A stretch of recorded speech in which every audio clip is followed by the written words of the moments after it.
Boa tarde. Me pediram para começar aqui. Então, bem-vindos aí ao nosso terceiro painel do evento anual da UIA.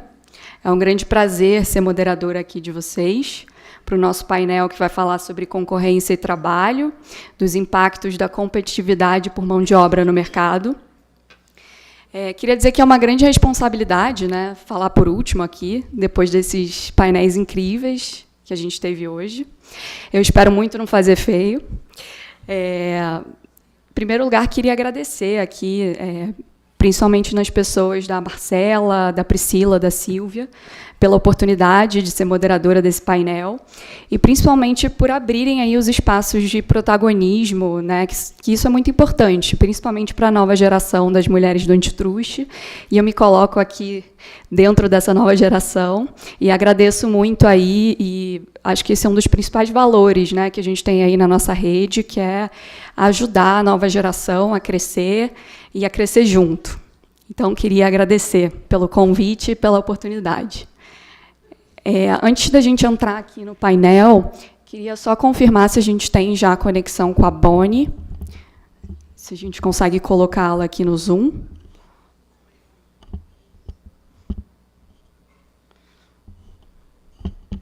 Eu vou seguindo. Enquanto isso, Bonnie, seja bem-vinda, muito obrigada pela presença. Acho que já deve estar funcionando aí a tradução simultânea. Queria, primeiro de tudo, apresentar os nossos panelistas. Remotamente, a gente tem conosco a Bonnie Lau e a Tainá Leandro. Não sei se a Tainá já entrou aqui também, mas queria começar apresentando a Bonnie. A Bonnie, ela é sócia e co-chair da área de litigation do escritório Morrison Foster, em São Francisco. A Bonnie, ela é reconhecida aí pela Chambers for Antitrust Califórnia, foi nomeada como uma das 100 melhores advogadas da Califórnia, melhor advogada antitruste pelo Daily Journal em 2022. E também advogada antitruste concorrencial do ano pelo Euromoney Women in Business Law Awards em 2021. A Bonnie, ela também tem um papel muito importante aí em promover diversidade e inclusão, e ela se dedica a promover aí mulheres e minorias na comunidade jurídica, inclusive atuando como vice-presidente da Women Connected, da ABA, e como co-presidente da Women's Leadership Network for NEPABA, que é a Associação Nacional de Advogadas da Ásia-Pacífico. Não sei se a gente já tem a Tainá conosco, ainda não, mas já vou começar a introdução aqui também dela. A Tainá... Pessoal, estou aqui sim. Ah, maravilha. Estão me ouvindo? Sim. Sim, aqui só estava aparecendo a Bonnie aqui para a gente, mas maravilha. Então, vou começar aqui te apresentando. Okay. Tainá, muito obrigada aí por fazer parte do nosso painel, por aceitar nosso convite. A Tainá, ela é coordenadora de Advocacia da Concorrência na Subsecretaria de Regulação e Concorrência do Ministério da Fazenda. Ela pertence à carreira de especialista em políticas públicas e de gestão governamental, tendo ocupado aí diversos cargos no governo federal, né, dentre eles o de economista-chefe adjunta do DE do CAD. Ela atuou também como International Fellow no FTC. Ela é doutora e mestre em Economia pela Universidade de Brasília, e ela desenvolve as suas pesquisas em regulação e concorrência. E aqui, presencialmente, conosco, temos o professor Eduardo Pontual. O professor, ele é titular do Instituto de Economia da UFRJ, ele fez Economia pela UFPE, tem um PhD em Economia pela University de Illinois, com pós-doutorado na University of Florida. Ele também é pesquisador do CNPq desde 98 em Economia do Trabalho e Antitruste, e foi economista-chefe e conselheiro do CAD. E, por fim, a gente tem conosco também na mesa a Carolina Saito, que é atualmente coordenadora-geral da Superintendência do CAD. Ela é doutoranda em Direito Econômico pela USP, com um período sanduíche em Yale e Georgetown. Ela é mestra em Direito Constitucional pela PUC São Paulo, onde também se graduou em Direito. Bom, mais uma vez, obrigada a todos, né, por terem aceitado o nosso convite. É uma honra dividir essa mesa com vocês. E começando aqui o nosso tema, né, um tema que tem tomado a pauta de diversas autoridades aí de defesa da concorrência ao redor do mundo, e com alguns reflexos aqui também no Brasil, né, ainda que mais tímidos, que é a interseção entre concorrência e mercado de trabalho. Acho que a gente pode dizer aqui que, à primeira vista, o direito do trabalho e o direito da concorrência não eram áreas que tinham uma conexão muito clara, né? Pelo menos não tinha muito essa discussão aqui no Brasil, mas nos últimos anos a gente vê que essa relação tem sido explorada com um pouco mais de intensidade. Mais recentemente, a gente tem visto aí um número crescente, né, de investigações instauradas por autoridades de defesa da concorrência para analisar efeitos anticompetitivos relacionados a alguns tipos de acordo, né, acordos com cláusulas de não concorrência e de não contratação, acordos de fixação de remuneração e acordos envolvendo trocas de informações sobre termos e condições da relação de emprego. A gente vê que nos Estados Unidos tem um protagonismo maior nesse tema, né, uma onda maior aí de enforcement, e eu acho que um exemplo claro disso, que todo mundo deve estar no radar, é a proibição recente, né, do FTC da adoção de contratos com cláusulas de não concorrência entre empregadores e os seus colaboradores. Acho que já olhando mais para a Europa, a gente vê uma postura talvez um pouco mais tímida, né, mas que aparenta estar mudando. Teve uma publicação recente de um policy brief, agora em maio de 24, em que a Comissão Europeia ela menciona que, possivelmente, acordos de fixação de salários e acordos de não contratação, eles têm, de fato, o potencial de restringir a concorrência e que eles deveriam ser tratados como ilícitos pelo objeto. Né? No Brasil, a gente tem o CAD atualmente investigando troca de informações concorrencialmente sensíveis entre departamentos de RH no setor de healthcare. E, enfim, o tema está aí em constante evolução, né? E a gente espera que o painel de hoje possa ajudar a dar alguma luz aí para o debate.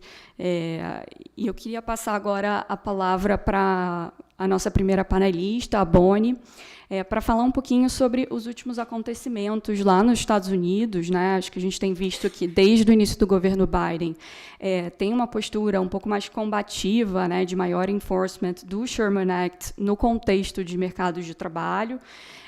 Bonnie, eu queria ouvir um pouquinho, né, sobre esses acontecimentos recentes que envolvem preocupações concorrenciais derivadas de cláusulas de não concorrência e, particularmente, esse tema que tem tomado aí a pauta, que é a proibição do FTC e os impactos que essa proibição ela pode trazer aí ao mercado de trabalho nos Estados Unidos.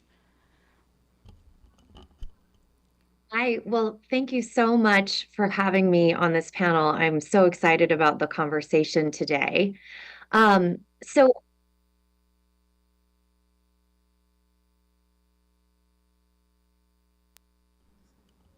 Rafael, are you able to hear me? Yes.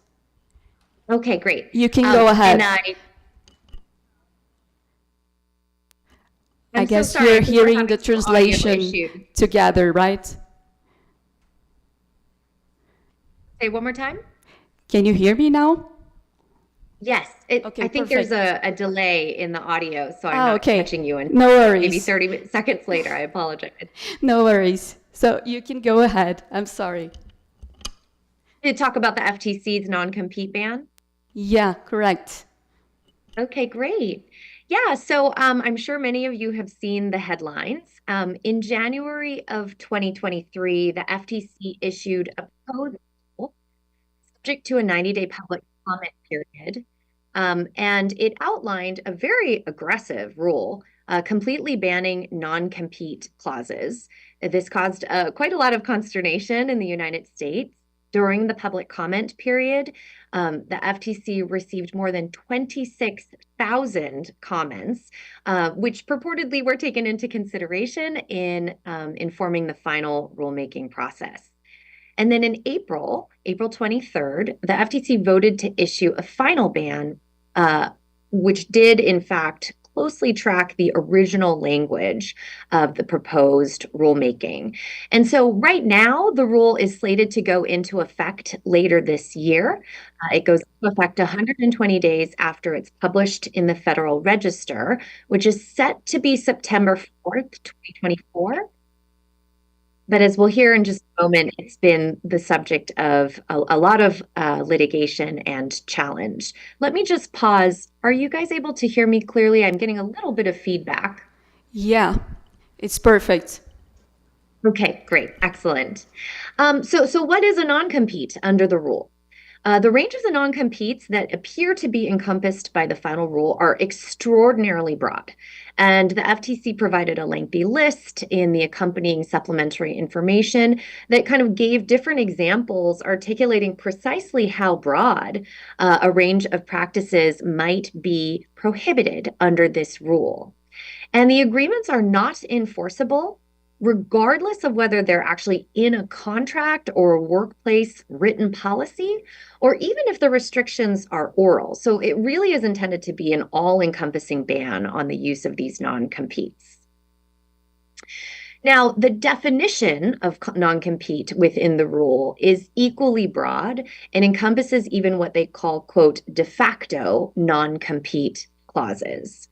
So, for example, an employer may not enter into a non-compete clause with any worker after the effective date of the rule, regardless of the level of seniority, may not represent to any worker that he or she is subject to a non-compete clause, or enforce any non-compete clause with a non-senior executive that was executed at any time, regardless of pre or post the final rule. And then more broadly, the rule is also seeking to prevent the use of restrictive covenants that function in the same way that a non-compete would. So in any provision that would prevent a worker from seeking or accepting other work or starting a business after their employment ends that competes in a same or similar line or industry. So, for example, the final rule could ban use of a non-disclosure agreement that would bar a worker from disclosing in the future any information that's either usable in or relates to the industry in which the worker works. And likewise, a non-disclosure agreement might violate this rule if it prevents from obtaining any information during their current employment, even including publicly available information, and then attempting to use it in their next role. Shifting now to who is covered by the rule, it is equally broad in its application to different types of workers. So the definition is, quote, any person who works or who previously worked, whether paid or unpaid, without regard to the worker's title or status under the law. So based on this broad definition, the rule would apply to employees, independent contractors, even unpaid interns, volunteers, apprentices, sole proprietors, and those who work in the service industry, including for franchisees and franchisors. Now, the one carve-out in this rule exists for senior executives. So if they already had a non-compete in place before the rule, you may still utilize and enforce it. But in the future, you can no longer agree to any non-competes for senior executives. And senior executives are just defined as those in a policy-making position who earn more than $151,164 US dollars, looking at annual compensation based on base pay plus incentives. There are also a handful of potential exceptions to the rule. I'll note that right now they're very theoretical. We don't understand how they're actually going to be applied in practice. But at a high level, let me tick through a couple different potential exceptions. So you could have a non-compete where it is in connection with the bona fide sale of a business entity. If it is a non-compete between franchisors and franchisees, such as we see in, the McDonald's and Jimmy John's litigation. A couple other exceptions are non-solicitation agreements, NDAs, non-disclosure agreements, fixed-term agreements, and then garden leave. Okay. Last, I'd just like to briefly cover, as I mentioned, immediately after the announcement and the final vote of the FTC, the U.S. Chamber of Commerce announced that it was going to file the next day a lawsuit challenging the non-compete rule. And in fact, there have been a number of different lawsuits, all filed seriatim in the state of Texas. And there have been very broad amici filing amicus briefs for or against this proposed non-compete ban. So I don't want to spend a ton of time on that, but I'll just distill at a very high level some of the arguments against the FTC's ban. And the first is that the FTC really doesn't have rulemaking authority, right? It has exceeded the statutory authority that Congress granted to it. And then secondarily, they argue that, of course, non-competes do have beneficial reasons, and that's why companies throughout the United States have used them historically in a number of different settings. And they talk in particular about the importance of non-competes to protecting trade secrets and preventing the sharing of confidential information to competitor companies. And then last, again, very high level, but they argue that the implementation and passage of this rule was done arbitrarily and capriciously. So those are some of the major challenges. So those cases are wending their way through the courts, and we're following them with bated breath. But that's sort of the current state of the FTC non-compete ban. Thank you, Bonnie. Thank you so much for your contributions. Vou falar em português agora, trazendo aqui um pouco do debate, né, para o cenário brasileiro. Eu queria passar um pouquinho agora a palavra para Carol Saito para falar um pouco de como o CAD enxerga esses tipos de cláusula de não concorrência e como tem sido feita a análise, né, da licitude dessas cláusulas. E aqui eu já deixo uma pequena provocação. Se a gente deveria esperar aí uma abordagem similar à do FTC aqui no Brasil, ou se o CAD deve manter aí o entendimento tradicional de que, né, essas cláusulas devem ser analisadas sobre a regra da razão. Obrigada, boa tarde a todos. Para mim é um prazer estar aqui. Acompanho o IA desde o início. Acho que o primeiro evento consegui fazer bastante parte, então é muito gostoso estar aqui de novo e acompanhar como as coisas evoluíram. Antes de entrar na minha fala, eu só queria dizer que a Rafa falou inicialmente aqui que ela esperava que desse tudo certo, mas acho que foi uma síndrome da impostora, porque a Rafa é maravilhosa, que ela não precisaria se preocupar com isso. Então, agora eu vou entrar aqui para falar um pouquinho. É um pouco complicado a gente falar do CAD em relação às cláusulas de não concorrência em mercados de trabalho ou em contratos de trabalho, né? O CAD tem tradicionalmente se preocupado com cláusulas de não concorrência, mas em operações, em aquisições, e é um âmbito bem diferente, mas vem analisando isso com uma preocupação temporal, uma questão de território, uma questão de escopo, que acho que também se aplica quando a gente fala de cláusulas em contratos de trabalho. Mas talvez exista uma preocupação mais ampla em relação a essas cláusulas de trabalho que a gente vai ver no trabalho um pouco tímido da autoridade e conforme as coisas forem acontecendo. Então, acho que interessante que a gente já viu, que já apareceu na nota do PA que a Rafaela mencionou, que é o a gente chama de MedTech, há menção à cláusula de não compete, mas não é objeto do PA. E o que eu achei interessante foi que também no Catena X apareceu como, dentro dos remédios, como uma informação sensível que não deveria ser compartilhada, que deveria ser olhada. Então, acho que muito mais no âmbito, hoje em dia, de ser uma informação sensível, da gente tomar cuidado com informações sobre trabalho e como são feitas as contratações, do que algo que vai revolucionar e que é o super escopo que o CAD vai olhar. Não vejo casos dando essa sinalização. Então, acho que a pergunta final, se a gente espera alguma movimentação do CAD próximo do que a gente viu do FTC, eu acho que o CAD está sempre de olho do que acontece em outras jurisdições, preocupação em olhar o que está sendo feito, se a gente tem que ter outros olhos ou outras lentes que a gente ainda não está enxergando, mas a gente não tem nenhum caso que sinalize uma mudança. Então, acho que, por enquanto, a gente está muito mais nos debates do que uma mudança realmente da autoridade. Então, em resumo, não é muita novidade, mas acho que é isso que a gente tem aqui.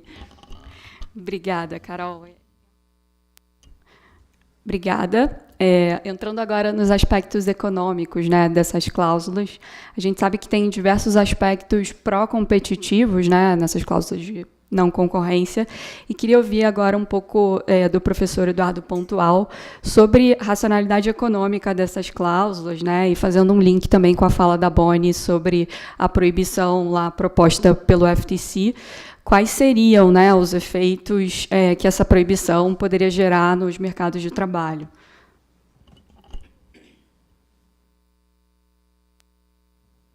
Então, boa tarde a todos. Eu quero realmente agradecer o convite de participar no IA. Vou, então, fazer comentários sobre esses efeitos econômicos, ou seja, do ponto de vista econômico, para fazer essa análise, qual o papel dos non-competes. Vou tentar falar mais do que já foi dito, ou seja, certamente esse tema já foi tratado no Brasil. Juliana Domingues, Amanda Taide, vários coautores tratam sobre esse assunto. Eu bebo também dessa fonte. E posso dizer que, do ponto de vista assim, de um economista, as cláusulas de não concorrência, pensando em assalariados, estão, como foi dito, para proteger, evitar que conhecimento sensível seja levado para concorrente. Mas também há uma grande discussão de que esse tema dos non-competes estão para proteger os investimentos específicos que as empresas fazem em seus trabalhadores.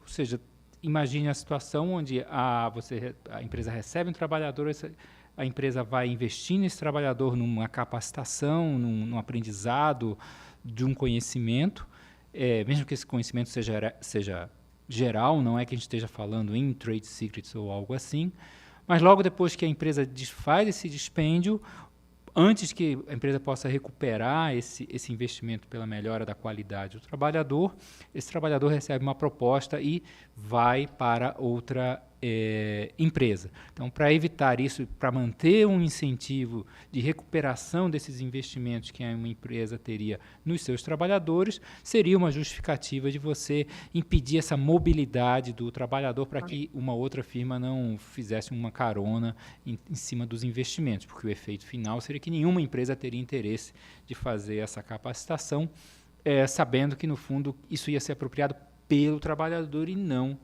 pela empresa. Também há um argumento na literatura de que você precisa dessa cláusula de não concorrência para manter o incentivo, exatamente, sempre a ideia de redução. Mas esse áudio vai atrapalhar aqui. Uma pequena interferência, mas acho que a gente pode continuar, né? De manter incentivo, ou seja, não só investimentos específicos nos trabalhadores, mas também em projetos mais arriscados, onde o conhecimento e o comprometimento dos trabalhadores precisa ser maior do que em outras práticas. Então, você teria uma relação também com a lógica de incentivos a investimentos, a inovação nas empresas, sempre a lógica do trabalhador não sair e se apropriar do investimento que a empresa está fazendo nele ou nela e fazendo e dessa forma protegendo e garantindo os incentivos de investimento.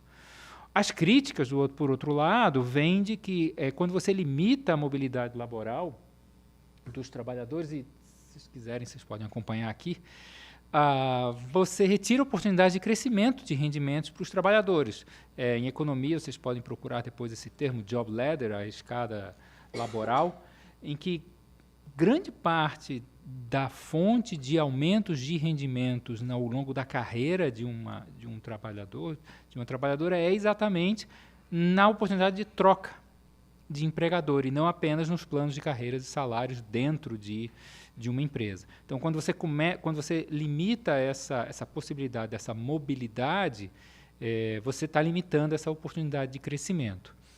Além disso, é conhecido de que empresas que são fundadas por ex-funcionários de outras empresas no mesmo setor, como, ou seja, vamos pensar em startups, elas são empresas que têm maior capacidade inovativa do que outras e são empresas também que têm maior chance de sobrevivência e de crescimento mais rápido. A gente tem, inclusive o IBGE tem um estudo sobre isso, de quem são essas empresas que são chamadas de gazelas, que conseguem crescer muito rapidamente. Uma característica delas, em geral, é de que o grupo principal, em geral, é de um grupo principal de trabalhadores ou de pessoas que trabalham ali, vem de outras empresas do setor. Então, trouxeram...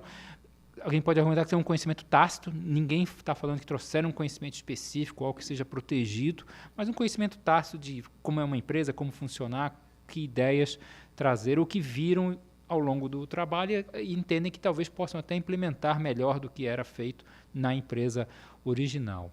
E uma última crítica de que pode ser contraproducente a empresa limitar a mobilidade dos trabalhadores, porque se o trabalhador entende que, ao entrar naquela empresa, terá dificuldade depois de conseguir outro emprego, principalmente usando esse conhecimento que possui, ela não vai querer entrar no setor. Então, pode ser até contraproducente para a própria empresa, porque reduz os incentivos do engajamento, seja, uma vez contratado, de se dedicar para a firma e, ao mesmo tempo, não nem querer ser contratado por aquela empresa, visto que... depois terá sua mobilidade reduzida, bem que fica preso, perde poder de barganha dentro do trabalho e por causa da impossibilidade de sair. Tem alguma evidência econômica? Eu posso sugerir aqui, vocês podem procurar trabalhos do Ivan Starry e outros. A opinião dissent da Christine Wilson é muito interessante. No Brasil também eu já tive envolvido com evidência econômica sobre Job Ladder e os spin-offs. Muito obrigada, professor. Pensando agora um pouquinho na aplicação prática, né, dessas cláusulas, eu queria aproveitar um pouco, se vocês puderem só tirar aí os slides e colocar as nossas panelistas de volta, por gentileza. Queria aproveitar aí um pouquinho da experiência da Tainá com setores regulados, né, e explorar um pouco das possíveis diferenças, né, que os efeitos dessas cláusulas de não concorrência podem ter a depender do setor envolvido. Será que a gente consegue botar Tainá aqui conosco? Oi, pessoal, tudo bem? Boa tarde a todos. Primeiro, queria agradecer pela oportunidade, né, pelo convite de estar aqui com vocês. Acompanho a rede há muito tempo, né, e eu acho que o trabalho que tem sido feito é muito engrandecedor para diversas mulheres. Os livros que são publicados, a oportunidade de pensar sempre, testar novas coautoras, então realmente é uma honra estar aqui nesse encontro anual representando a CEAI. Bom, quando você pensa em efeito né, dessas possíveis cláusulas de não-compete, eu acho que a gente pode pensar em separar em dois efeitos, né? Os dois que poderiam ser vistos da ótica concorrencial. O primeiro é a possibilidade de a empresa que tenha monopsônio exercer o poder dela de monopsônio, diminuindo a margem do salário marginal dos trabalhadores, né? Então, quando você pensa nesse aspecto, né, a possibilidade de uma empresa reduzir a rentabilidade dos salários e dos benefícios, eu acho que mercados em que trabalhadores que são menos qualificados, eles estão numa posição pior do que trabalhadores mais qualificados. Porque, primeiro, tem estudos, né, algumas referências, principalmente no mercado americano, em que trabalhadores menos qualificados, eles têm... Tá tudo certo? Todo mundo me ouvindo? Estamos ouvindo. Ok. Trabalhadores menos qualificados, eles têm menor mobilidade, seja porque têm mais dificuldade de saber sobre vagas em outros mercados, né, que tendem a ser mais regionalizados, seja porque também eles têm uma rede de apoio, eles precisam de uma rede de apoio que é mais familiar, que não necessariamente você consegue contratar uma rede de apoio em outra cidade, né? Então, por esse fato de eles terem menor mobilidade, eles têm maior possibilidade de serem afetados negativamente por esse tipo de cláusula. Mas eu acho que Um ponto principal, assim, a se pensar sobre o tema é realmente a justificativa por que você deveria colocar uma cláusula de não compete no contrato com trabalhadores menos especializados, né, ou que não tem posição de senioridade, ou que não tem acesso à informação específica e privilegiada. E aí, nesse caso, eu acho que é um pouco mais questionável, você poderia usar outros instrumentos que não afetassem tanto o valor dos salários, né, seja, eventualmente, se ele faz um curso, pode ser um período específico depois que esse curso termina, ele tem a opção de escolher ou não esse curso. E quando você pensa em trabalhadores mais qualificados, né, e aqui eu tenho muitos exemplos e evidências anedóticas, porque convivo com muitas pessoas que assinaram o não compete dentro dos seus trabalhos. Eu acho que quando você pensa em trabalhadores mais especializados, vai de fato afetar o salário deles também, mas principalmente porque o que acontece, se você tem uma vaga que tem um perfil muito específico, com salário muito alto, acima da média, ela não é uma vaga que aparece sempre, né? É uma vaga que eventualmente saiu, digamos, o economista-chefe do Itaú e você está querendo contratar um outro economista-chefe. Isso não sai com tanta frequência no mercado. E você está com esse não compete, vai fazer com que você perca essas oportunidades de eventualmente ganhar aí 20% a mais, 30% a mais num primeiro, num primeiro contrato nessa discussão aí do LEDER, né? E, e uma outra possibilidade também de você pensar no não compete, e aí seria mais nessa ideia de você pensar em questões concorrenciais, nesse sentido de dificultar a entrada de novas empresas, né? Então, nesse sentido, de fato, eu acho que trabalhadores mais especializados teriam mais esse condão de você afetar de ter a possibilidade de dificultar a entrada de novas empresas. E um exemplo disso que tem na jurisprudência do CAD com muita frequência não é exatamente de trabalhadores assalariados, mas é um caso correlato, né? São as cooperativas médicas. As Unimedes, elas por muitos anos, e em 2009, quando eu entrei na Secretaria de Direito Econômico, eu sou da época antes do Supercad, a gente fazia muitos processos contra operadoras Unimedes, porque elas tinham essa prática de proibir os cooperados atenderem empresas concorrentes. Então, você tem essa jurisprudência, a ideia é, se a empresa cooperada tivesse uma posição maior do que 20% daquele mercado, e você olhava isso, né, via os médicos que eram cadastrados no CRM daquele estado, ou daquele conjunto de municípios, você processava a Unimed nessa questão concorrencial. Então, eu acho que tem esses dois olhares, e o olhar também disso que o Pontual também citou anteriormente, né, de você formar uma nova empresa saindo da sua empresa mãe.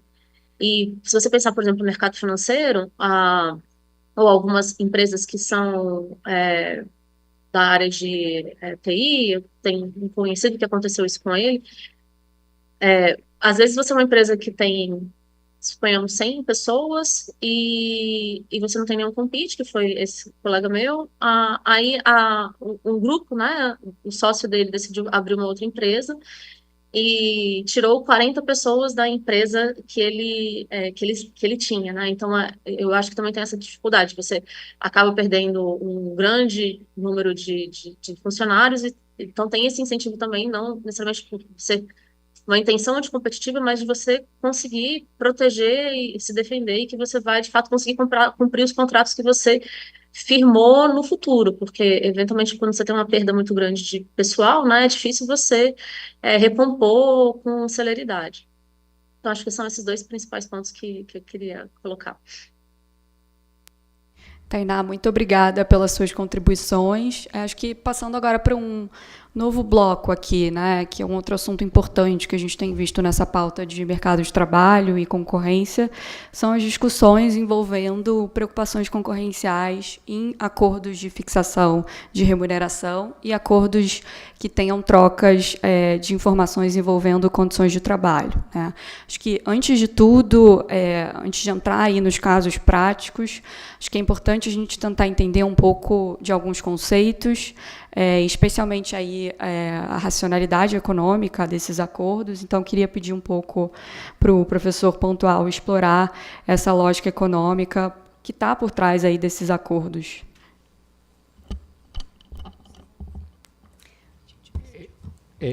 Esses acordos, eles realmente tentam reduzir o escopo de negociação, talvez, dos entes individuais, ao dizer, olha, há muito tempo a gente tem uma teoria sobre como é que os salários são organizados, eles dependem não só da oportunidade que o trabalhador tem frente à sua empresa, mas também qual é a alternativa. Então, sempre há a ameaça, olha, se a gente não conseguir negociar um salário aqui, eu vou pegar minhas coisas e vou trabalhar em algum outro lugar. A credibilidade dessa ameaça depende exatamente da oportunidade e do salário que estão sendo praticados em outros. Então, do ponto de vista de uma empresa, se conseguir garantir que as alternativas que esse trabalhador vai ter em outras posições, em outros empregadores, for similar, tira a pressão para oferecer maiores salários.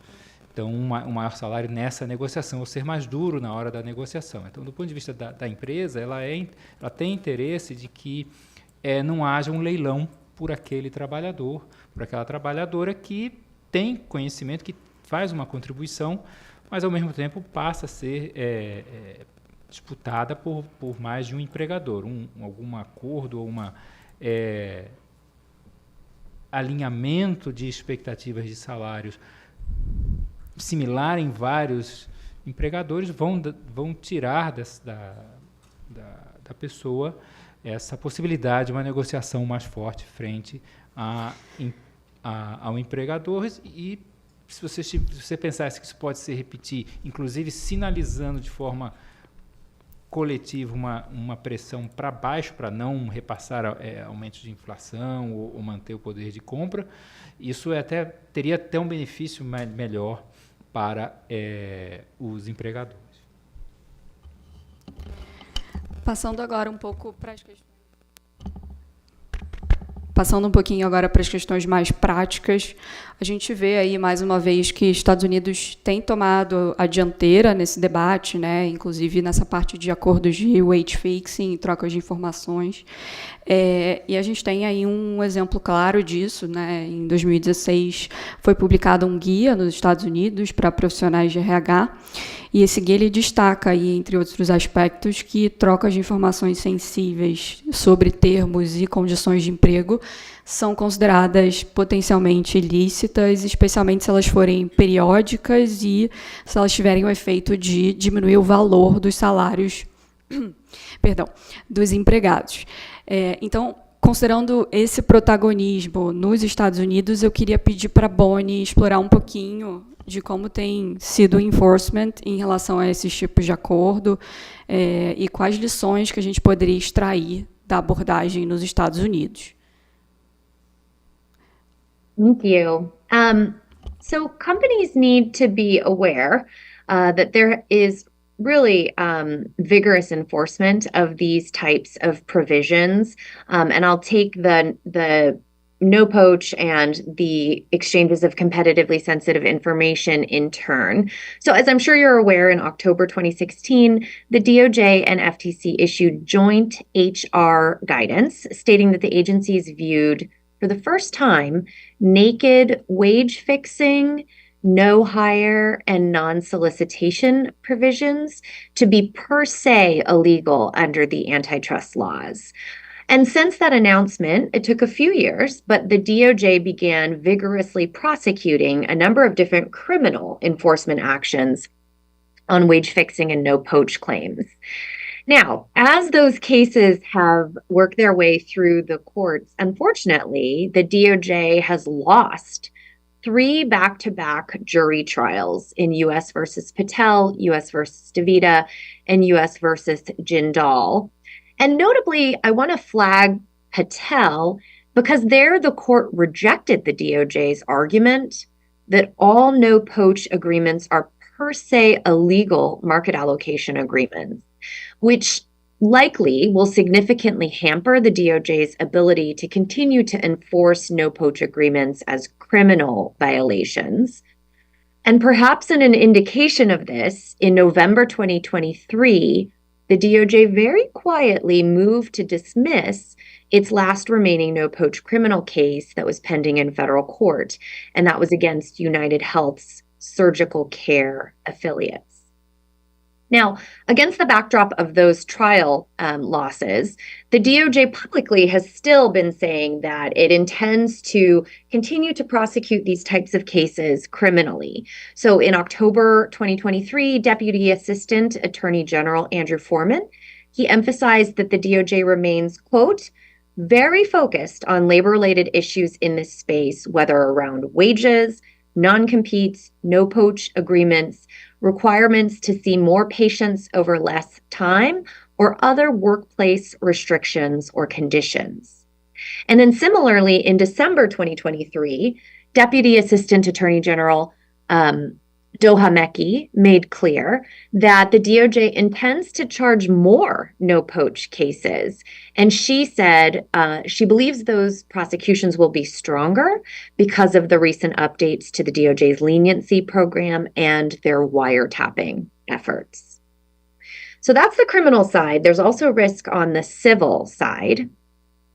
In August of 2023, there was a very major appellate decision in DeLange versus McDonald's. The Seventh Circuit Court of Appeals vacated and remanded a district court's dismissal of a Section 1 antitrust case that challenged no hire and non-solicitation provisions that McDonald's uses in its franchise agreements.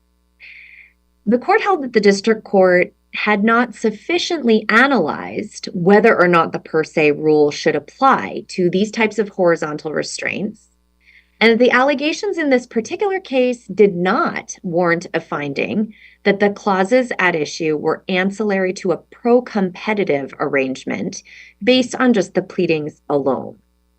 And the court identified a couple different flaws in the district court's reasoning that I thought would be interesting for this audience. So first, the court stated that even if the franchise agreement increased output of food to customers, this did not justify detriment to the workers. The court also noted that its increased output of food was not necessarily relevant because the no hire clause at issue might not have had anything to do with that increased output. And so a restraint is not ancillary merely because it accompanies a lawful agreement.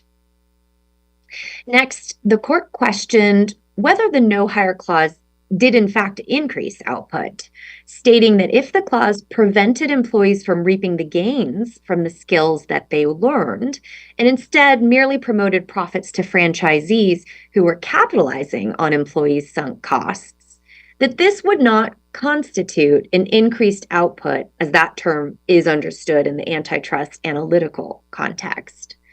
And then finally, the court also questioned whether the broadness of this particular clause, because it had a national geographic scope and the duration was for the entire term of the employment plus 6 months, was reasonably or actually necessary to achieve this claimed objective of protecting the franchisees' investments in training their employees.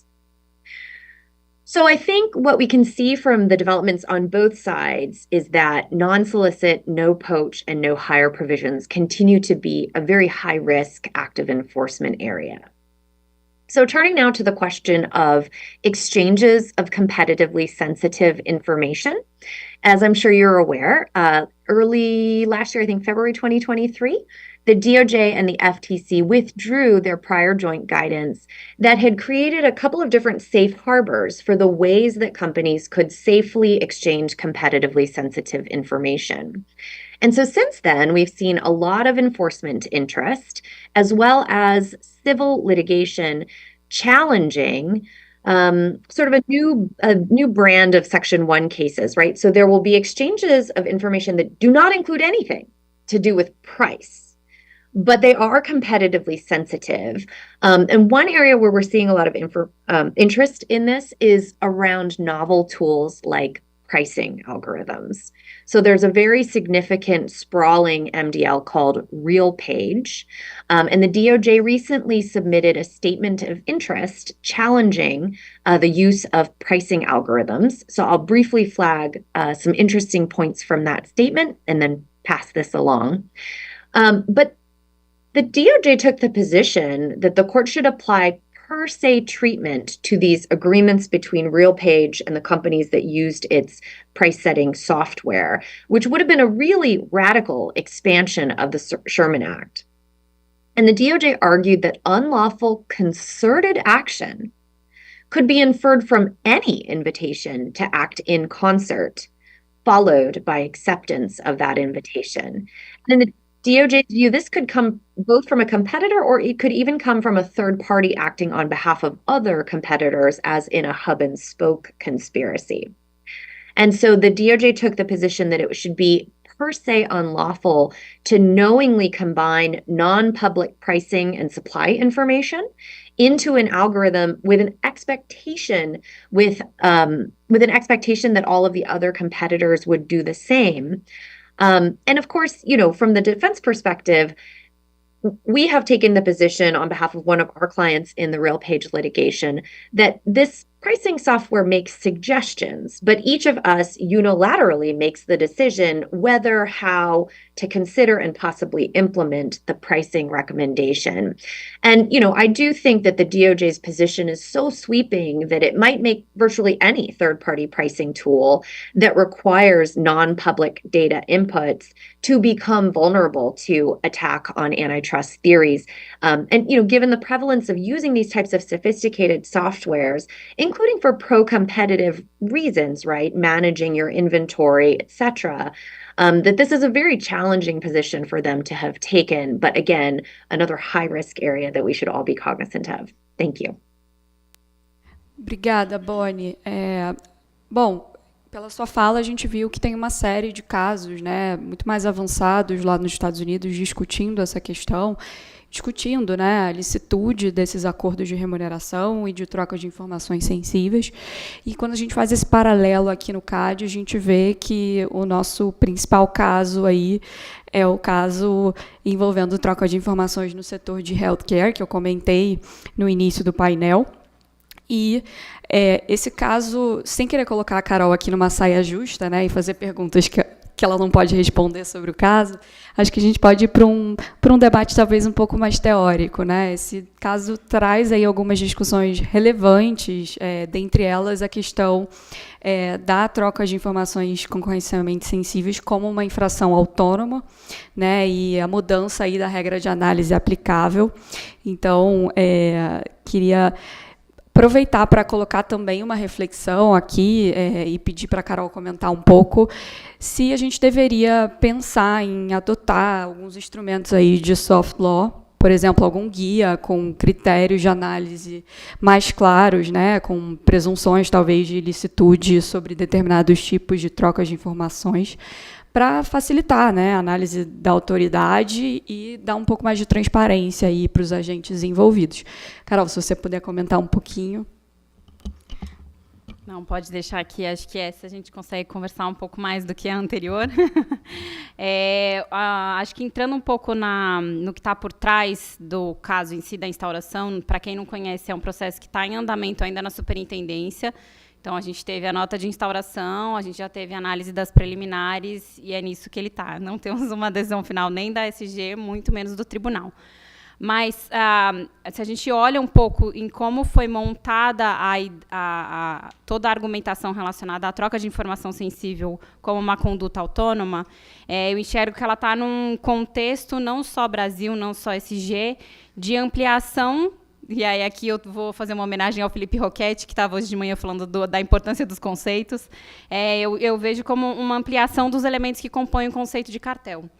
Né? Acho que quando a gente pensa em cartel, a gente pensa em acordo, entre concorrentes sobre variáveis competíveis. E hoje em dia a gente tem discussões sobre o que é entre concorrentes, o algoritmo entra ali no meio, você tem uma ampliação de tem que ser um concorrente naquele mercado, ou é uma coisa um pouco mais ampla. Quais são as variáveis competitivas? A gente está falando aqui de um contrato de funcionário hoje em dia é uma variável competitiva, saber sobre o não compete, o que é, se é competitivo ou não. E acho que acho que o que mais entra aqui no elemento quando a gente fala da troca de informação sensível é o acordo.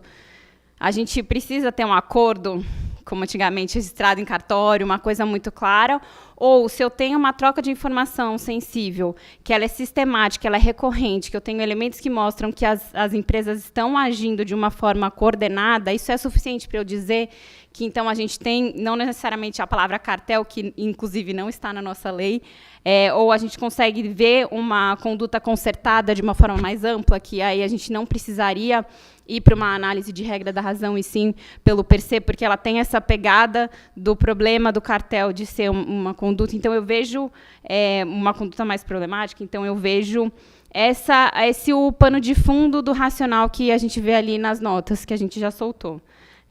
Eu acho que não vou entrar no caso, se não é, quem trocou, quem não trocou, que eu acho que isso a gente vai ver depois nas notas, mas acho que é um pouco esse o racional, né? Então, a gente tem informações de que, a princípio, teria essa troca sistemática, então, que levaria a uma ideia de atuação coordenada, que a gente poderia olhar de uma forma diferente do que uma regra da razão de efeitos, que é só uma troca que a gente acaba entrando de forma diferente quando a gente fala nesse caso específico.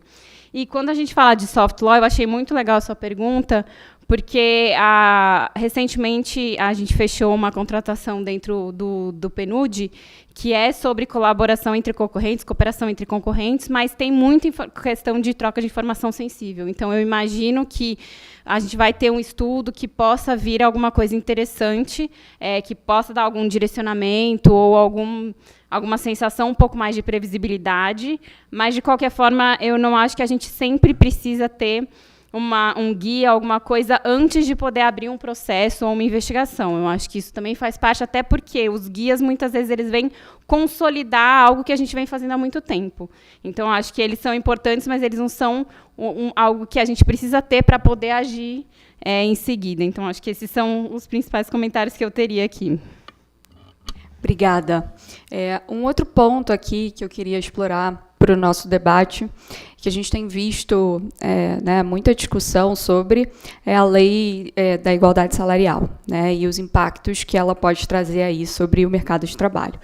Eu queria passar agora a palavra para a Tainá e pedir para ela falar um pouquinho sobre quais seriam os impactos, né, que a lei de igualdade salarial pode trazer aí para a realidade desses acordos de fixação de remuneração, né, se esses efeitos tendem a ser positivos ou negativos.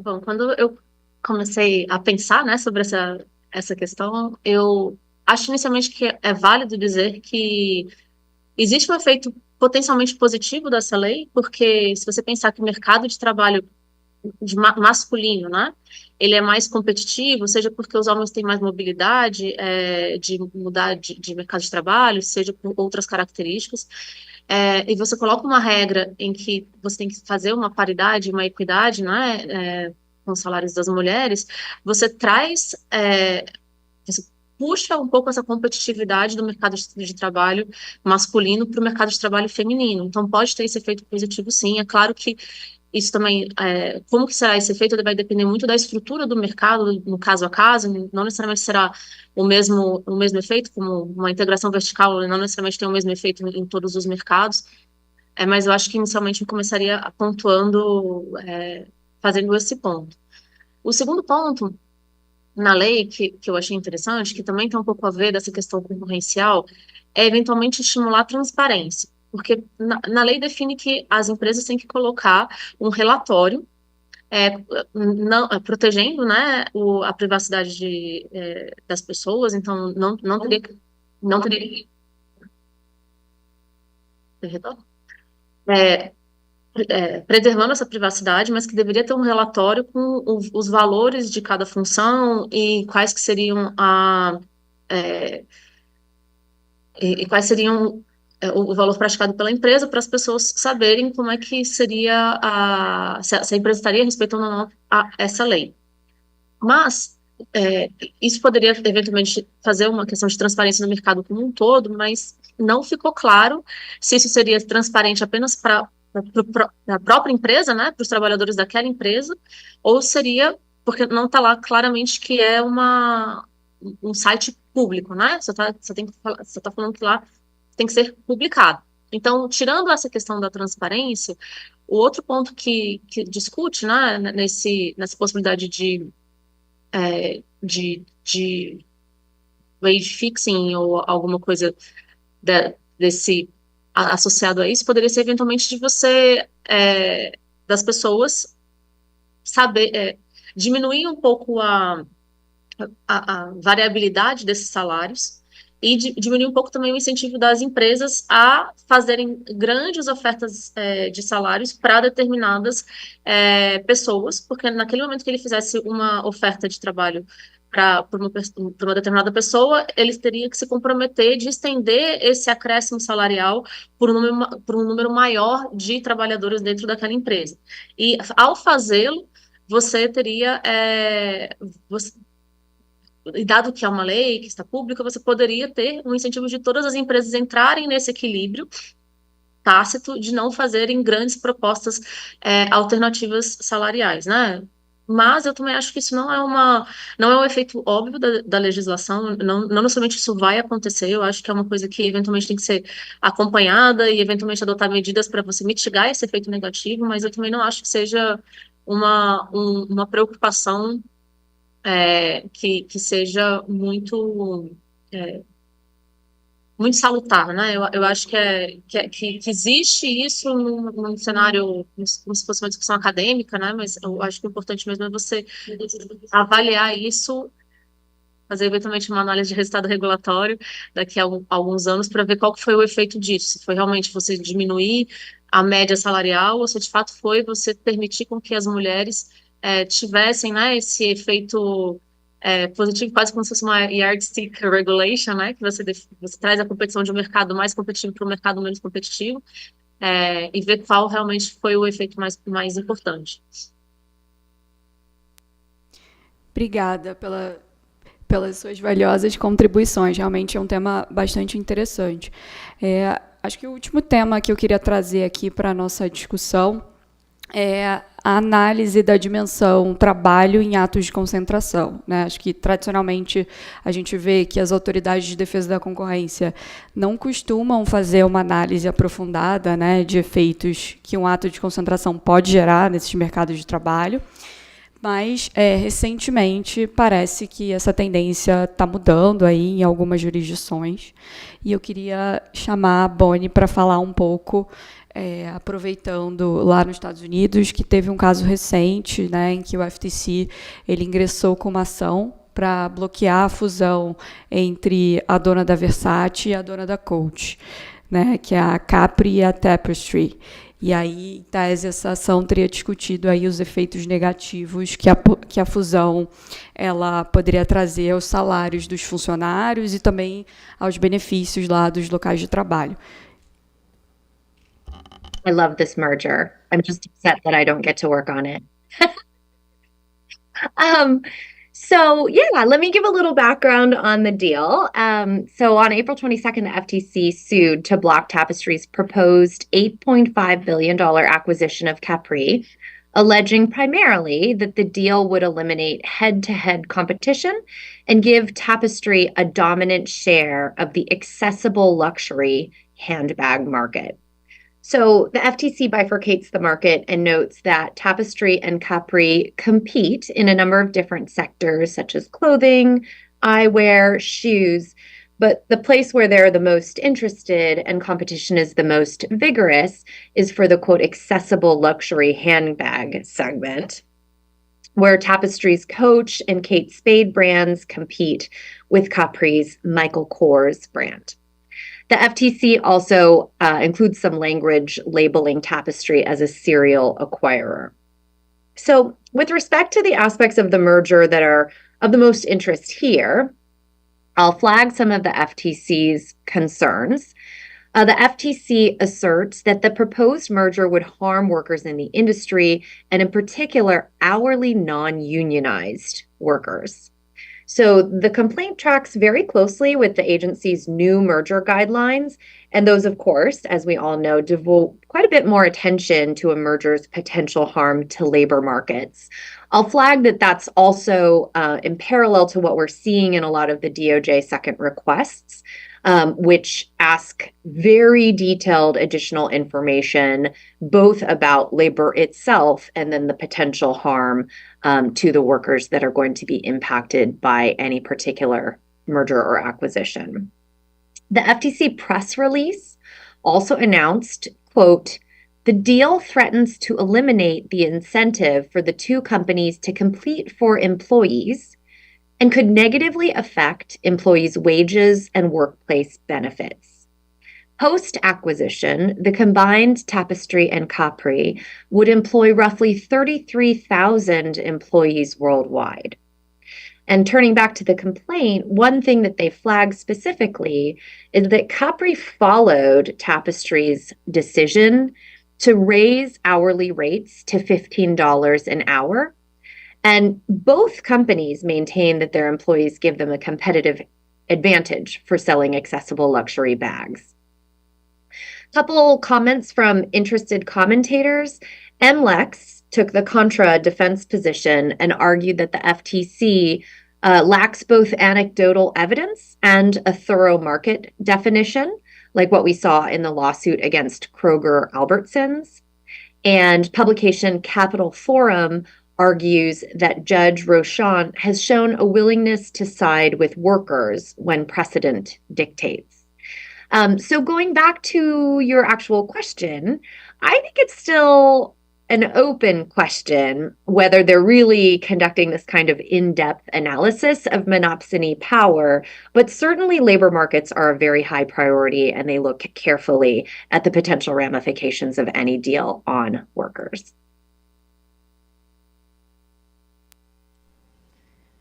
Acho que deu uma pequena travada na imagem. Passando agora um pouco para... Pensando em como o CAD, né, tem feito essa análise, a gente vê que o CAD ainda não analisou de uma forma direta, né, esses potenciais efeitos sobre o mercado de trabalho em atos de concentração, mas queria puxar aqui de novo uma reflexão e pedir para a Carol comentar um pouquinho, considerando aqui, né, o ferramental que a gente tem hoje em dia, especialmente se a gente olhar para o princípio constitucional da valorização do trabalho, será que seria necessária mesmo alguma mudança na legislação concorrencial para que os aspectos trabalhistas eles passem a ser considerados na análise de atos de concentração, né? E, se sim, quais seriam, né, os efeitos, os principais desafios, na verdade, da gente considerar uma dimensão do trabalho no controle de estruturas. Então, se você puder comentar um pouco. Obrigada pela pergunta. Eu acho que a gente ainda, de novo, não tem muita sinalização sobre isso em casos. Então, não posso dizer que o CAD vai ou não vai para algum lado. Mas alguns pontos que podem ser interessantes, mesmo sendo no PA de RH Medtech, eu acho que quando as notas falam sobre o mercado relevante, ou se a gente está olhando para proteger os consumidores, desculpa, os trabalhadores, a nota deixa muito claro que não. O que a gente está fazendo como o mercado afetado é o mercado de trabalho, a gente, como autoridade antitruste, está olhando o que é concorrencialmente relevante dentro desse mercado, assim como seria o mercado de pneus. Sem fazer nenhuma comparação entre trabalhadores e pneus, mas as questões concorrenciais que seriam aplicáveis a cada um desses mercados, né? Eu acho que isso é algo que a gente tem que tomar cuidado, e se eu fosse dizer que a gente tem alguma questão que a gente poderia pensar, e alguma indicação, e talvez eu me arrependa de trazer essa polêmica, mas eu acho que o julgamento que a gente teve naquele ato de concentração relacionado a questões ambientais talvez dê alguma sinalização de vamos falar mais de questões concorrenciais e tomar muito cuidado para não entrar em uma coisa que não é do CAD. Então, quando a gente fala em novos ferramentais, eu fico me perguntando, primeiro, se o que a gente tem de ferramenta já não é suficiente. E o segundo ponto é, será que as questões de proteção do trabalhador, o CAD é a melhor ferramenta ou a gente tem outras ferramentas para lidar com isso? Acho que, como a administração pública, lato sensu, a gente tem uma caixa de ferramentas muito grande para lidar com N aspectos, e eu não sei dizer se o antitruste é a melhor ferramenta para isso. Acho que essa reflexão talvez seja mais importante do que se a gente precisa, um passo antes da gente pensar se a gente precisa de novos ferramentais, é se isso é importante para a gente pensar dentro do antitruste. E acho que um último ponto, até pensando um pouco nisso em algumas reflexões, a própria fala inicial da Bonnie, ela mencionou, por exemplo, se a gente pensar nas cláusulas de non-compete, que talvez o FTC, essa decisão caia por questões de questionamento se ela não foi muito além do que o FTC poderia fazer. Então, acho que fica aqui, talvez, um questionamento sobre se é a ferramenta mesmo, se era o FTC que deveria ter feito essa proibição. E acho que, citando aqui, não é só porque o Bruno, que está aqui, é meu amigo, mas citando, acho que ele tem um artigo muito interessante sobre cláusulas de non-compete, que a gente estava até conversando aqui na mesa antes, que traz muitos elementos mostrando, não estou falando que essa é a opinião dele, tá? Mas traz muitos elementos mostrando como a gente tem muitas questões na própria CLT, falando, por exemplo, sobre non-compete e como isso deve acontecer, quando tem algum problema, como isso vai ser resolvido, e em relação ao trabalhador. Então, será que o CAD precisa entrar nisso? Ou seja, será que a gente já não tem um ferramental suficiente? Então, acho que o questionamento que uma resposta respondendo uma pergunta com outra pergunta. Acho que a Ana Frazão faz muito isso. Eu acho muito genial, mas eu não vou conseguir fazer igual ela. Mas acho que é um pouco isso. Será que o antitruste é a melhor ferramenta? Antes da gente pensar mexer na nossa caixinha de ferramentas. Então, é um pouco isso que eu acho que é interessante a gente pensar. Obrigada, Carol. Acho que, pensando aí, sem entrar, acho que talvez indo para uma discussão aqui mais técnica, né, se a gente resolver analisar, né, a dimensão do trabalho em atos de concentração, a gente sabe que o primeiro passo da análise de um ato de concentração é a definição de mercado relevante, né? Então, acho que seria interessante a gente tentar explorar esse assunto, e eu pergunto aqui ao professor Pontual como que ele acha que o ferramental econômico pode contribuir para uma definição da dimensão trabalho do mercado relevante.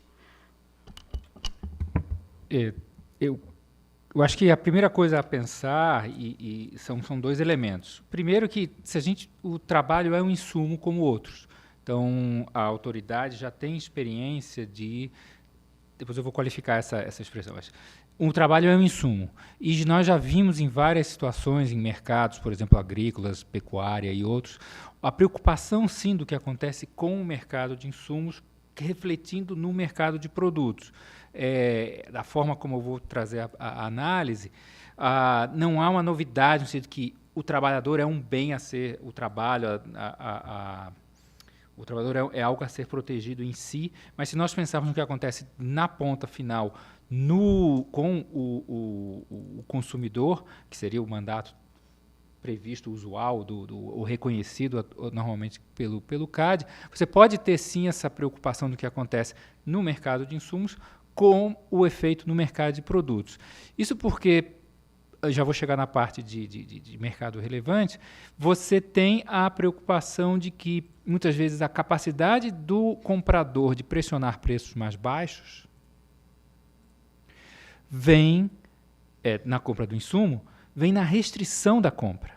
E essa restrição na compra terá um efeito inevitável mais à frente, menos produtos sendo oferecidos. Então, o financiamento da capacidade dando menos oportunidades dos trabalhadores terem que aceitar salários mais baixos, ou, no caso, você pode pensar no vendedor de gado ou de frango, aceitar preços mais baixos pelos seus insumos, está exatamente porque a empresa está criando uma restrição na oferta, que vai levar a preços maiores mais à frente, e daí você mesmo no mandato de O que vai acontecer com o consumidor? Vai ser prejudicado nesse exercício do poder de monopsônio. Do ponto de vista da empresa, ela tem uma maior lucratividade fazendo essa restrição na compra de insumos. A questão é essa capacidade da empresa ter exatamente de conseguir controlar, afetar ou ter poder de mercado sobre a remuneração desse insumo, que é, no fundo, aí vamos para a delimitação de mercado de trabalho. Mercado do trabalho. Acho que a gente tem que lembrar duas coisas. Primeiro, de que o insumo, o trabalho, ele é diferente, primeiro, pela baixa mobilidade geográfica espacial. Então, mercados relevantes de compra de insumos vão ser sempre limitados espacialmente. A gente não tem uma tradição muito menor, por exemplo, nos Estados Unidos, de mobilidade de trabalhadores. Na maioria das indústrias, algumas, ao contrário, vivem exatamente de conseguirem trazerem trabalhadores temporários de outros estados, inclusive. E também, muitas vezes, acho que a presunção quase sempre acho que não vai ter problema essa operação no mercado de trabalho, porque os trabalhadores são muito substituíveis dentro da empresa, ou seja, eles chegam dentro da empresa, vão ser treinados, e então você tem sempre um pool muito grande para acessar os trabalhadores da empresa. Então, a maior chance de você delimitar um mercado, ou seja, em geral, alta concentração no mercado de trabalho, você vai perceber isso em mercados de trabalhadores que são muito específicos e que não têm muitas alternativas de emprego, a não ser naquele tipo de empresa. E aí você passa a ter uma associação do tipo do trabalhador com o produto que é feito. Esses são os mercados onde eu acho que vai ser mais fácil você ter, inclusive, uma presunção, uma expectativa de alta concentração e, com isso, maior poder de mercado de trabalho. As ferramentas que você pode ter são as tradicionais. O bom é isso, ou seja, você pode ir desde vou fazer um teste de perda crítica pensando na oferta de trabalho percebido pelo trabalhador, até algo mais intuitivo, inclusive até mais fácil para olhar nos dados, que é a questão da mobilidade dos trabalhadores. E do ponto de vista, se você pensar num ato de concentração de duas empresas, quão frequente é a mobilidade entre firmas, ou seja, como o próprio FTC fez, comentou nessa operação que estava sendo desafiada,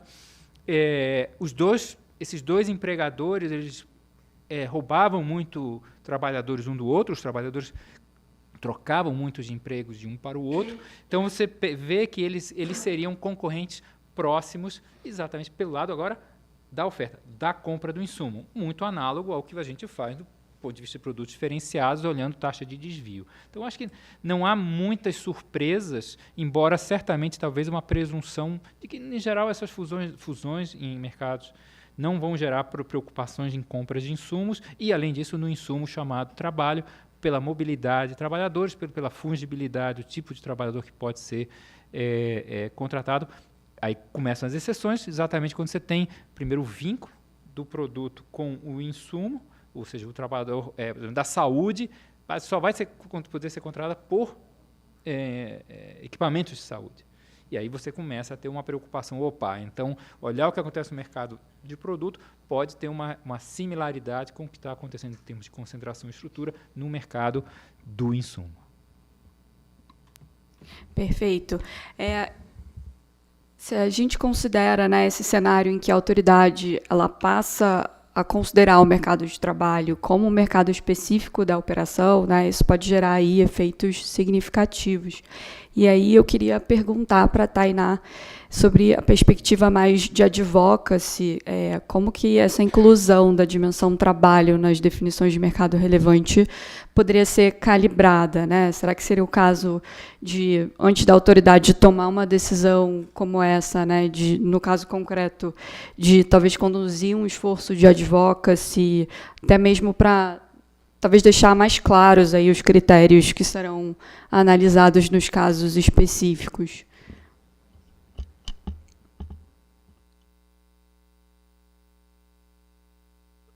Inicialmente, eu acho assim, que a CEAI, na figura da subsecretaria Ana Patrícia e a Secretaria de Reformas Econômicas, ela vê esse tema como um tema relevante, mas a gente ainda está num ponto e num momento muito inicial, né, de você tatear esse mercado. A gente está realmente muito curioso e acompanhando de perto quais que são serão os efeitos aí no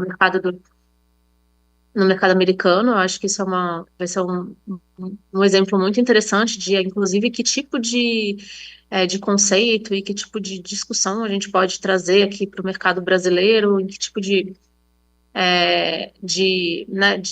estrutura, se assemelha ou se não se assemelha. Então, assim, então tudo que eu estou falando aqui não é uma opinião institucional da CA em si, porque eu acho que nesse momento a gente ainda não tem mapeado nenhum próximo passo. Eu acho que o próximo passo é acompanhar de fato a discussão, participar da próxima discussão que vai ter sobre o mercado de trabalho e cláusula de não compete da OCDE, agora dia 18. Então, dito isso, eu acho que, como o Pontual mesmo disse, você tem já um ferramental bastante estruturado, né, em que você poderia utilizar a discussão de mercados relevantes, olhando o caso específico daquele ato de concentração. Então, eu acho que realmente, eventualmente, você pode ter esse olhar, né, adicional, e ver se você dá para construir algum cenário em que isso seria muito claro, a formação de monopsônio muito claro, você adotar algum tipo de remédio, algum tipo de discussão. Não que isso tenha que ser feito em todos os casos, ou que essa construção de cenário seja necessária em todos os momentos, mas eu acho que você olhar o caso a caso é muito importante, porque, e vindo aqui de pessoas que trabalham em setores regulados, né? Se você faz uma mudança estrutural muito importante num setor, mesmo que a agência tenha a competência de fazer, eventualmente, um acompanhamento, um monitoramento, às vezes alguns instrumentos ficam limitados pelo fato de o mercado ter se concentrado, né? Mas, dito isso, eu também acho que é importante você, eventualmente, fazer uma análise mais profunda e estudos em quais mercados que isso talvez fizesse mais sentido. Se existe algum mercado que talvez valeria a pena fazer um highlight de problemas concorrenciais, e se não for o CAD o melhor caminho, eu acho que a CA estaria, sim, bem posicionada para trazer essa discussão para algum outro órgão que tivesse aí também uma competência de intervir, né? Se fizesse essa avaliação, caso não for, né? Eu acho que isso sim, né? Aí seria o caminho de você fazer uma advocacia de concorrência. Obrigada, Tainá. Queria agradecer aí aos panelistas pelo debate e perguntar, acho que a gente tem alguns minutinhos ainda, se alguém da plateia tem alguma pergunta aqui para os nossos panelistas.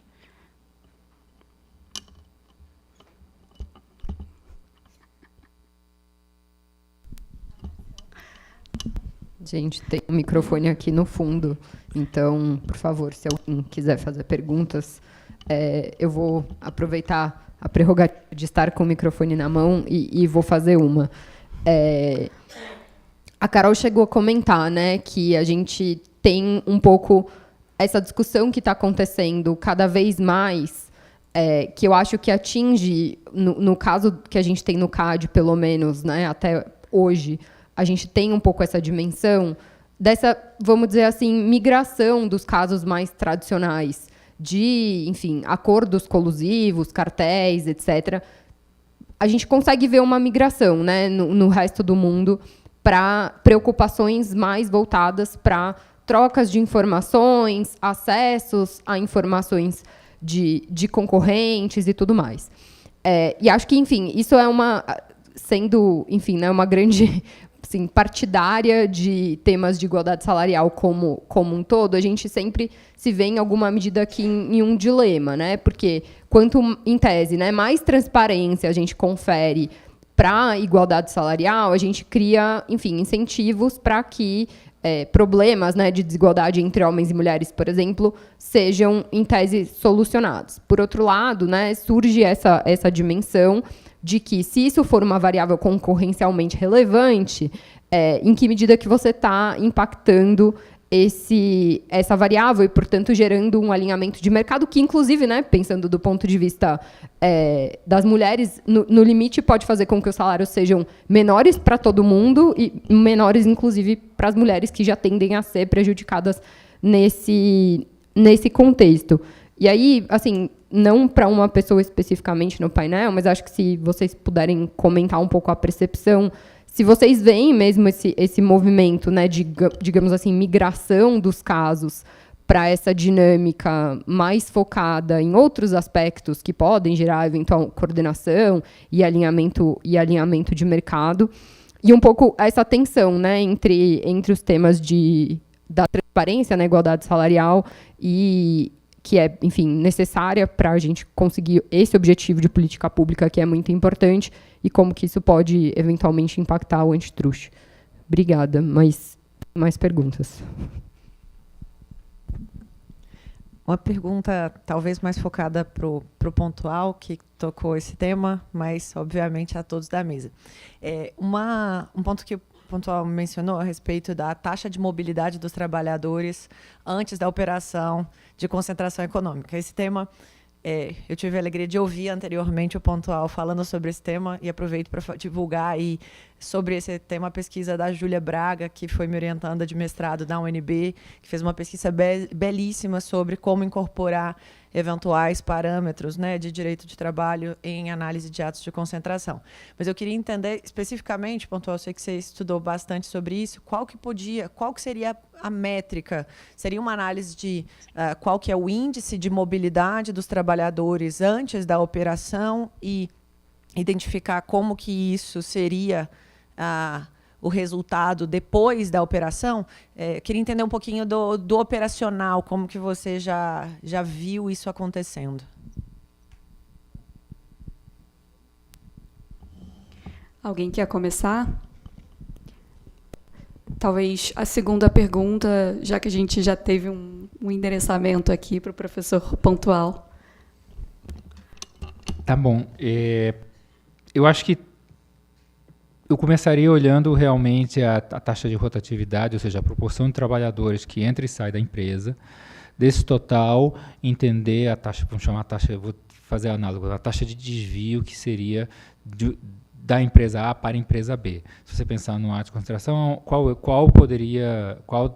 fusão entre aquelas empresas naquele mercado poderia gerar maiores preocupações de pressão para redução de compressão de salário, seria aquela onde os trabalhadores da empresa A veem como melhor alternativa, ou mais frequente alternativa, e aí eu também até complementaria como alternativa para maiores salários, ir para a empresa B, do que a C ou a D. Se a operação envolve a empresa A e B, então eu já ficaria preocupado, exatamente, porque elas vão poder internalizar esse desvio de demanda, no caso oferta, demanda de trabalhadores e conseguir exercer mais essa capacidade de forçar salários mais baixos e forçando uma escassez nos rendimentos.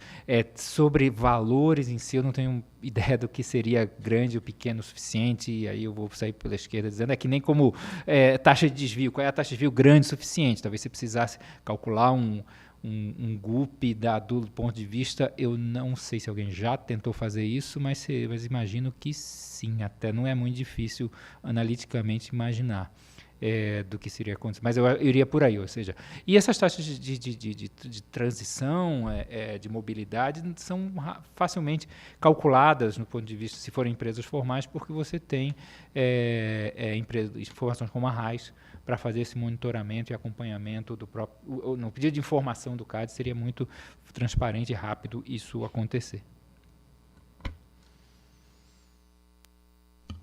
Eu não vou nem ousar responder a que foi direcionada para o professor Eduardo Pontual, mas indo para a pergunta da Marcela, eu tenho essa sensação um pouco que tem direcionado, não necessariamente porque a autoridade está focada nisso, mas talvez porque as empresas, como a gente vê tanto em padrão de prova de cartel tradicional como em outras questões, estão mais atentas a não ter um e-mail ou sentar para conversar ou fazer alguma coisa assim. Então, talvez seja muito mais uma tendência por causa de compliance, de tudo que foi feito, de como vamos nos continuar, de alguma forma, conversando, mas não conversando, e essa tendência de aparecerem mais casos nesse sentido, nesse direcionamento. Então, acho que tem um contexto não só da autoridade, mas também da forma que as empresas acabam atuando, que acho que também é o aumento de condutas unilaterais. Então, não vou mais falar com meu coleguinha, já fiquei, acho que eu consigo fazer isso sozinho e vou fazer alguma coisa complicada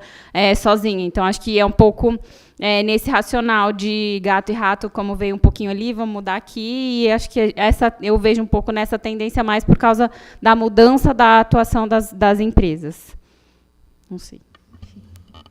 Obrigada. Não sei se tem mais alguém que queira fazer algum comentário sobre as perguntas. Tainá, Boni, ou se o próprio professor Pontual tem algum esclarecimento adicional. Bom, tem? Ótimo. Tá, vou falar mais um pouquinho. Foi interessante essa pergunta da informação. Como comentei, eu passei um ano na Universidade da Flórida e fazer assim, chamar a atenção o professor Roger Blair, de lá, que trabalha com monopsônio há provavelmente 20, 30 anos. A gente chegou a discutir essa questão esse paradoxo que dá da transparência de informações. Se, por um lado, a gente precisa que exista transferência de informações para aumentar a concorrência, ela pode, inclusive, aumentar a chance de coordenação. Não vejo, é difícil imaginar qual é o grau melhor e, na verdade, talvez você estaria focando mais, uma preocupação de concorrencial focando nas consequências do uso dessa informação. Sempre seria mais interessante ter uma política que tornasse esse mercado o mais aberto possível para ser contestável e menos tentar se preocupar com o uso da informação em si, porque ela certamente ajuda a concorrência principalmente de quem está entrando até. Seria uma saída de você evitar esse dilema que eu acho inevitável. E a gente sabe, por exemplo, na Alemanha tentou fazer até o oposto, tirou, por exemplo, que eu saiba, a informação de obrigação de postos de gasolina colocarem o preço para tentar reduzir chances de cartel. E parece que esse experimento funcionou por lá. Então, há esse dilema, não sei muito como resolver, a não ser que você tenha uma política realmente de tentar deixar o mercado mais contestável, aberto possível. Bom, acho que a gente encerra por aqui o nosso painel. Queria agradecer a presença de todos, queria agradecer a presença da Boni, da Tainá, que estão aí remotamente. Obrigada também, Carol Saito e professor Pontual, pelo debate. E obrigada a todos vocês aí pela presença.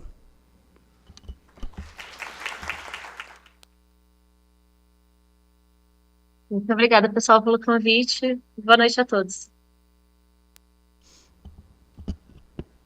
Thank you, Boni. Ficou meio confuso. Se a gente não poder falar.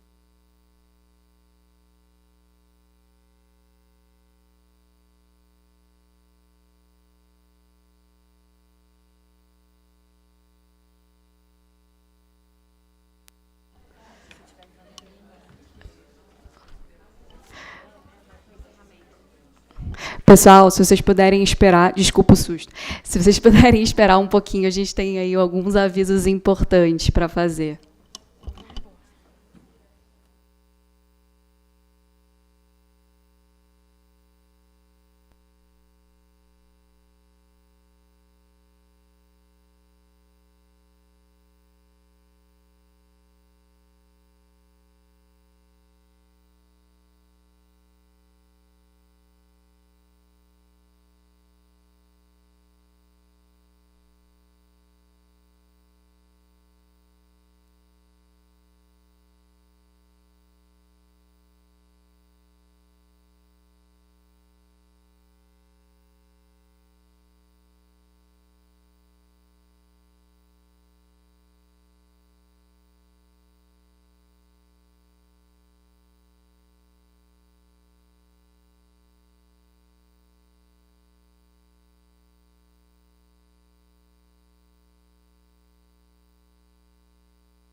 Bom, boa tarde a todas e a todos.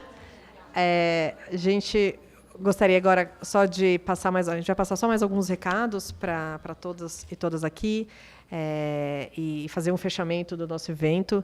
E, por favor, quem ainda puder aguardar mais um tempinho, convido a esperar, até para depois a gente fazer uma foto tradicional do evento anual do IA, que todo mundo vir aqui na frente e a gente tirar uma foto. Agora a gente, inclusive, tem foto... Cada vez a gente está profissionalizando mais todos os eventos do IA, tem foto profissional, seria legal contar com todos que estão aqui. Bom, acho que foi um dia... fico muito, muito feliz do dia de hoje e queria agradecer de novo a presença de todos e todas que estão aqui hoje, de todas as UIAs que, de forma mais direta ou indiretamente, acabam contribuindo muito para o debate, para quem veio aqui hoje, para as gerentes, para as diretoras, para as fundadoras, que hoje também são diretoras, para os patrocinadores, que também fizeram esse evento acontecer. Então, gostaria muito de agradecer. Acho que foi um evento muito produtivo. Fico muito feliz de ver o primeiro painel. A gente fez mais um painel sobre mercados digitais, e a gente, felizmente, não está mais chovendo no molhado, justamente porque as coisas estão acontecendo, o debate está avançando, e a gente, a cada semana, tem um debate novo para fazer sobre o tema. Então, fico bem feliz de ter visto que tínhamos um quórum bem qualificado para debater a discussão de inteligência artificial. As palavras da ministra Aniele Franco, emocionantes, para dizer o mínimo.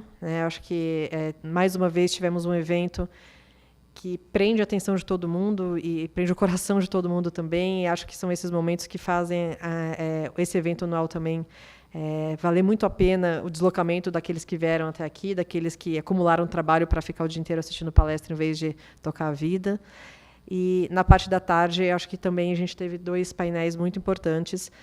O primeiro, discutindo justamente a questão de carreiras, a gente falando, acho que o IA, de fato, hoje ainda está muito concentrado em abrir o espaço para as mulheres, especialmente as mulheres mais jovens, realmente ocuparem essas posições de liderança, que a gente entende que ainda tem muitas barreiras para isso, mas sem perder de vista que as barreiras vão seguir existindo mesmo após ocupar. Então, não basta ser convidado para o baile, tem que ser também continuar sendo convidado para dançar todas as músicas até o fim. E a gente vendo que isso segue sendo bastante importante. E, por fim, a gente terminou com o último painel sobre o mercado de trabalho, que é um segmento, hoje, na análise antitrust, muito importante, porque, de novo, começa a lançar luz para discussões mais abrangentes que a gente tem costumado ver historicamente no antitrust. Então, acho que todos eles são painéis muito importantes.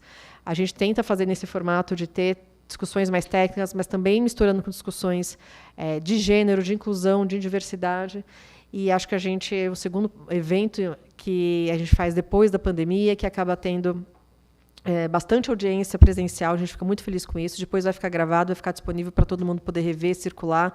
Conto com a colaboração de vocês para também continuar divulgando as discussões, tanto técnicas de antitrust, mas também as discussões de gênero que a gente tem aqui. E queria, de novo, então, só finalizar agradecendo a todos e a todas por fazer esse evento ficar tão especial e tão importante.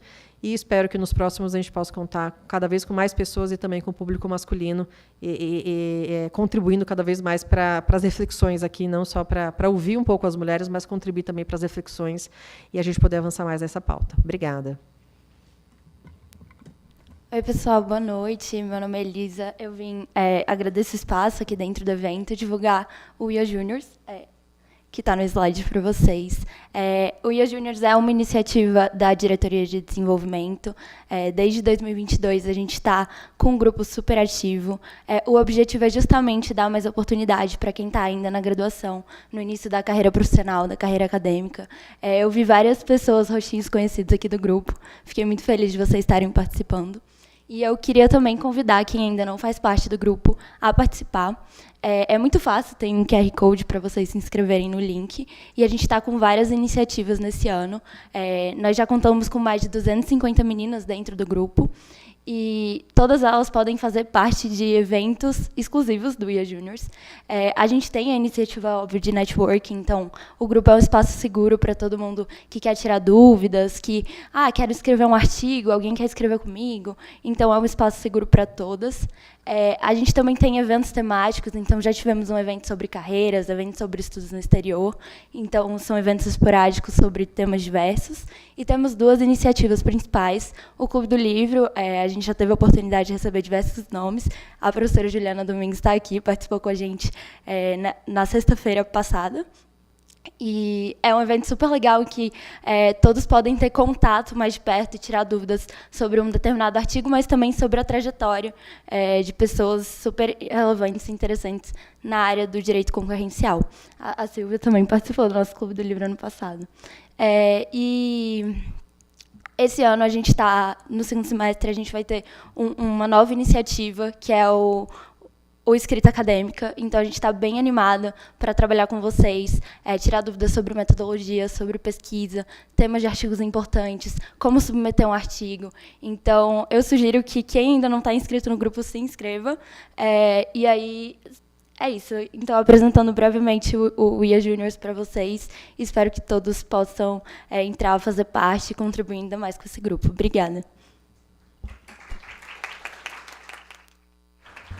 Bom, dando continuidade aqui no encerramento do nosso evento de hoje, né, agradecendo os nossos patrocinadores, ao IDP e também à própria diretoria aqui de eventos, com a Marcela, nossas gerentes que fizeram um show aí na organização de grande parte de tudo aqui, da Gabi e da Malu. E a gente agora tem o desafio, né, de a gente dar continuidade no próximo ano. A ideia é que a gente faça no primeiro semestre, mas tentando antecipar, inclusive, fazendo um pouco mais próximo de março, do mês da mulher. A gente vai tentar ver se isso é possível. A gente conta com a presença de todos. Aqui é um público sempre muito qualificado. Os debates são muito, muito importantes. Então, a gente espera que o próximo ano a gente continue dando continuidade a essas conversas, né? Que acho que é por aí que a gente consegue dar mais ideias, mais debates e promover um pouco a participação aí do grupo em várias discussões, né? Agora a Priscila vai fazer aí os nossos últimos recados da continuidade do dia de hoje. Obrigada, Fabi, Silvia, Elisa. Enfim, eu convido a todos conhecerem, né, as iniciativas. Então, a gente tem esse grupo de mulheres jovens, né, que é o IA Juniors.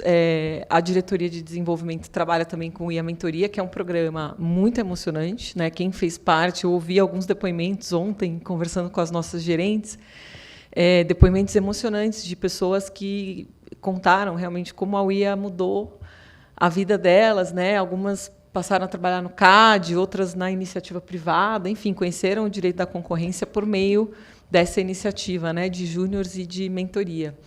A gente tem aqui a Nayara, a Ana Paula estava aqui também, gente, tá difícil de ver, a Ana, e a Denise, que está ali atrás, que são as nossas diretoras aqui da área de desenvolvimento, estão fazendo esse trabalho já faz... A Ana Paula é nova, mas está aí se agregando ao grupo. A Denise e a Nayara são antigas já diretoras e elas puseram esse programa de pé. Realmente é muito orgulho. Eu mesma conheci, demorei para conhecer, né, porque é uma área nossa que acaba talvez não sendo tão vista, né, tão divulgada, mas é muito divulgada entre o público mais jovem, né. A gente continua com o projeto dos podcasts, né. Agora a gente tem uma diretoria de relações internacionais, a Vivian também estava aqui, eu não sei se ainda está, e a Sandra Terepins, que estão desenvolvendo uma série de iniciativas. A gente fez um evento muito interessante de diversidade, com a participação da OCDE, da Carol Saito, que participou desse debate também, que a gente pretende colocar agora em podcast também. Então, a gente tem uma série de outras iniciativas e que eu convido a todos a conhecer.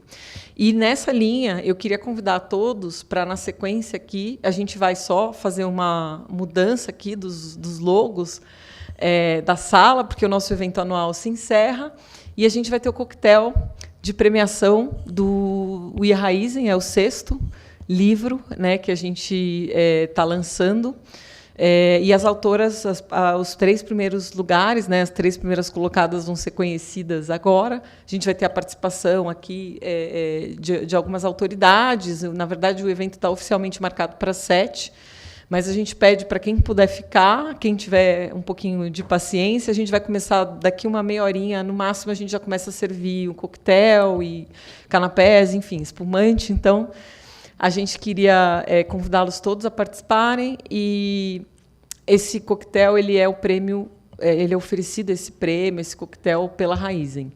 Então, eu queria também agradecer a Raizen por ser nossa parceira agora pelo 2º ano consecutivo e convidar todo mundo a ficar para ouvir. A gente vai ter a professora Ana Frazão como keynote speaker. E a gente vai ter também realmente algumas presenças aí. Talvez a ministra Aniele, que fez um sucesso estrondoso aqui na primeira parte, volte.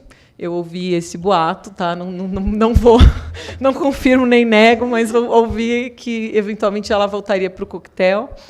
E então a gente pede aí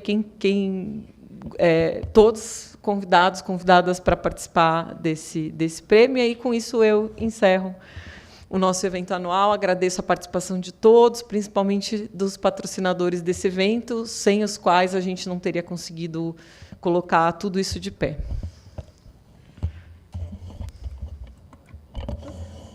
Só lembrando da foto agora, todos que puderem vir aqui para frente. E vamos lá.